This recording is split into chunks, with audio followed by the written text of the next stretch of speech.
Magandang hapon, grade 8. Magandang hapon po, Binibining Baho. Manatiling makatayo at tayo'y mananalangin na pangungunahan ni Gracelyn. Amen. Bago kayo umupo, maaari bang pakipulot ang inyong mga kalat na basura sa inyong mga silong ng upuan at maaari na kayong umupo. Yan. May nagliban ba sa ating klase ngayong araw? Wala po. Mahusay kung ganon. Nagagalak ako na narito kayong lahat. Ngayon, bago tayo dumako sa ating talakayan ngayong araw, ay magbabalik-aral muna tayo. Ano ang ating tinalakay kahapon? Fatima? Mahusay, ang ating tinalakay kahapon ay ang panahon ng Athens. Bakit tinawag na bakit tinawag na Athens ang ginintuang panahon? Maureen? Mahusay. Gracelyn, maaari bang magbigay ka sa mga isa sa mga lumaganap sa panahon ng Athens? Mahusay. Balakpakan si Gracelyn. Ngayon, gusto nyo bang maglaro? Ngayon, magkakaroon kayo ng aktibidad. Ang aktibidad na to ay tinawag kong buuin mo ang pagkatao ko. Sa aktibidad na to ay magkakaroon kayo ng dalawang grupo. Bawat grupo ay magkakaroon ng tag-apat na representante. Ngayon, maaari nang pumunta sa harapan kung sino ang representante sa inyong grupo. Yan, nanalo ang pangkat pangalawa. Dahil sa inyong aktibidad na sinagawa ay alam kong nagkaroon na kayo ng idea kung ano ang ating talakayan ngayong araw. Ano nga ba ang ating talakayan ngayong araw? Fatima? Tama, ang ating talakayan ngayong araw ay ang simula ng Rome.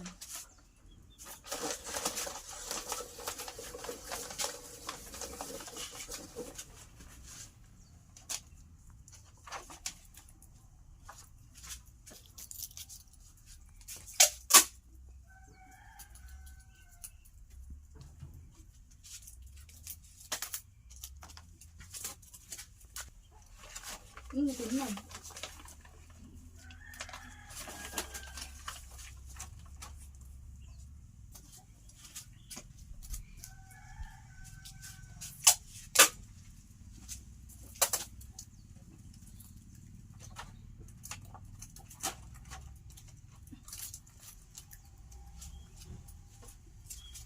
Ayan ang ating talakayan.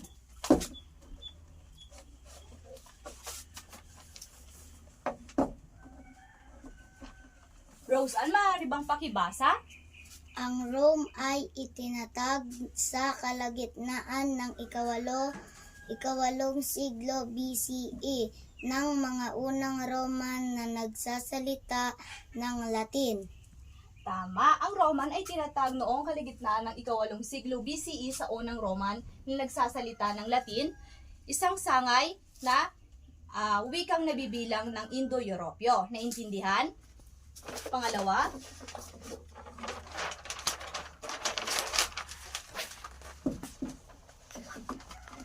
pakibasa, Monica. Ayon sa isang matandang alamat, ang Rome ay itinatag ng kambal na sina Romulus at Remus. Ito nga pala si Romulus at Romulus. Naintindihan? Ayon sa isang matandang alamat, ang Rome ay tinatag ng kambal na sina Romulus at Romulus. Habang sanggol pa lamang sila ay pinaanod na sila ng kanilang amain na takot nitong angkinin ang kanyang trono. At nung lumaki nga ang dalawa, ay inangkin nga nila ang trono at itinatag sa pangpang ng Tiber River noong 573 BCE. Naintindihan? Mahusay. Ito nga pala yung larawan ng pinaalod ang kambal. Pangatlo,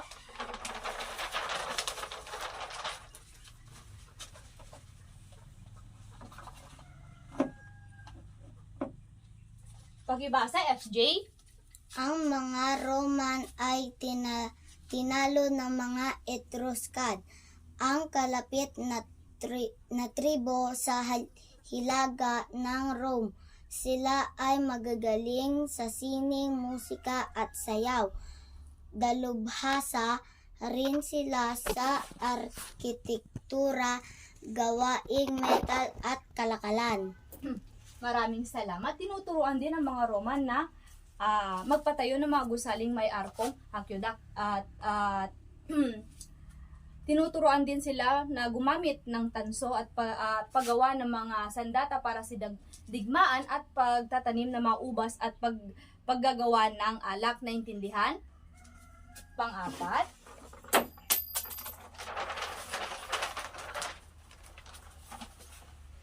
Sang-ayon sa tradisyon, pinaalis ng mga Roman ang punong Etruscan at nagtayo ng republika, isang pamahalaang walang hari. ngayon, matapos itaboy ng Haring Etruscan si Tarquinius Superbus at itinatag ni Lucius Julius Brutus ang isang republika na tumagal mula 509 hanggang 31 BCE. At sa halip na pumili sila ng hari, naghalala lamang sila ng 2 kansul at bawat isa sa kanila ay may kakayahang pigilin ang pasya ng isa. Naintindihan? Pakibasa, Oliver. Dahil sa pagkakahati ng kapangyarihan ng mga konsul, humina ang sangay tagapagpaganap. Maraming salamat, Oliver. Dito naman yung nagtatamasa yung diktador higit pa sa kapangyarihan ng kansul. Naintindihan? Pakibasa, Rosalinda. Ayon sa kasaysayan, nagsimulang maghimagsik ang mga plebeian noong 494 BCE. Maraming salamat. Dito naman upang makamit ang pantay na karapatan. Naintindihan? Sunod. Pakibasa. Lumaganap ang kapangyarihan ng Rome sa buong Italy matapos ang sunod-sunod na digmaan mula pa noong 490 BCE. Matapos sinakop ng mga Etruscan at iba pang pangkat tulad ng Hernisi, Volscian, Sabien at Samit. Matapos sinakop ang gitnang Italy ay sinunod ng lungsod-estado ang Grace sa timog. Naintindihan? Pakibasa, Oliver. Naganap ang unang sagupaan ng Rome at Grace sa Heraclea, Italy noong 280 BCE. Nagwagi ang Grace dahil tinulungan si Haring Pyrrhus ng Epirus ng kanyang pinsang si Alexander the Great at dahil din sa paggamit ng mga elepanteng kinatatakutan ng mga mandirigmang Romano. Bagamat nagtagumpay si Haring Pyrrhus at iba pa niyang tauhan, kung kaya't nasipol kung kaya't ang pinakamahal na tagumpay ay tinaguri ang Pyrrhic victory. Naintindihan? Ito nga pala si Haring Pyrrhus at ito naman pala si pinsan niyang si Alexander the Great. Naintindihan? Sunod. Pakibasa, Rizalin. Hindi nagtagal, nagapi si Haring Pyrrhus noong 275 BCE sa Beneventum, Italy. Rome ang naging reyna ng peninsula ng Italy. Ang isang tagumpay sa isang labanan ay hindi nangangahulugan na panalo na ang Rome. Naintindihan? Last, pakibasa, Jezabel. Kadalasan naging kaanib ng Rome ang nagaping kaaway at magiging kolonya ng Rome ang nasakop na teritoryo. Ang mga hukbong nagapi ay nagiging karagdagang mandirigma para sa hukbong Roman.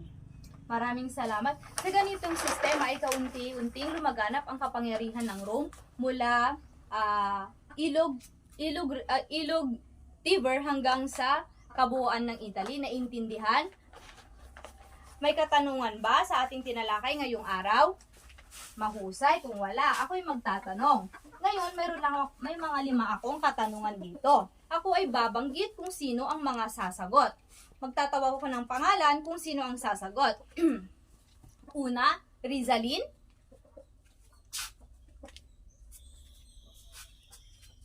Pakibasa.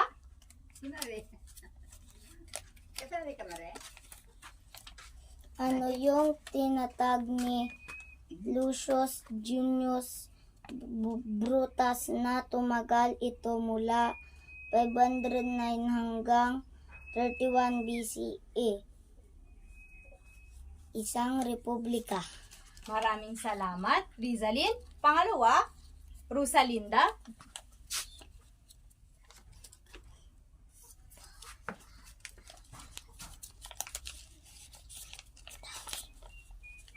Bakit pinaanod sa Timber River ang kambal? Ma'am, sa takot na angkinin nila yung trono ng kanilang ama. Mahusay. Ngayon, susunod naman ay si Gracelyn.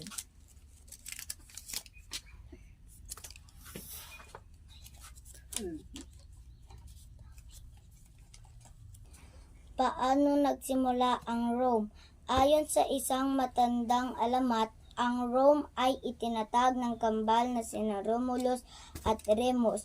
Ang Rome ay itinatag sa kalagitnaan ng ika-8 siglo BCE. Maraming salamat. Susunod naman, Zarina, maaari ba ka bang bumunot ng katanungan?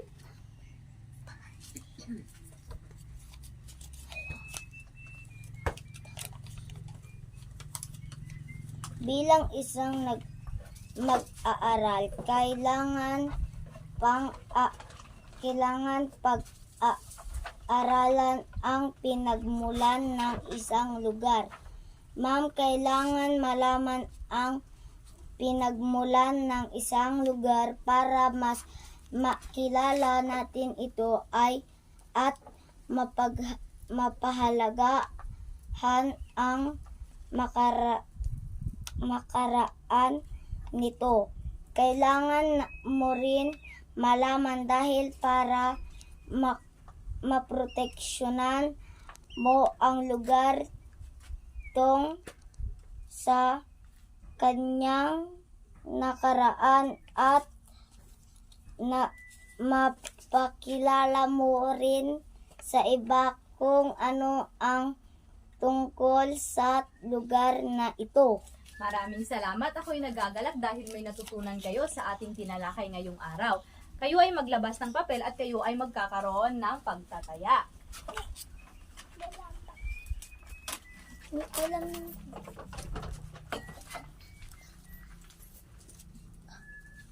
Bibigyan ko lamang kayo ng 10 minuto para sumagot na ang inyong pagtataya. Tapos na ba? Maaaring pakipasa inyong mga papel simula likod hanggang paharap. Yan. Ngayon, maaari bang ilabas nyo ang inyong kwaderno at isulat ang inyong takdang aralin?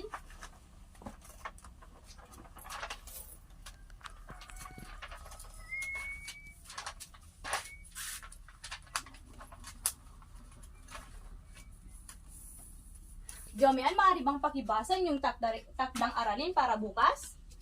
Panuto, sa kwaderno isulat ang mga sumusunod na katanungan.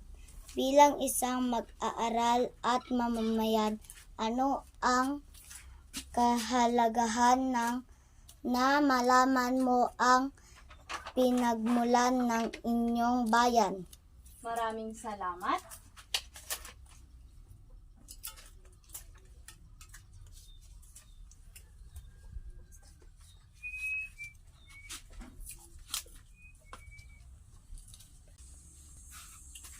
Ngayon, ako'y magpapaalam na. Paalam, grade 8. Paalam po, binibining baho.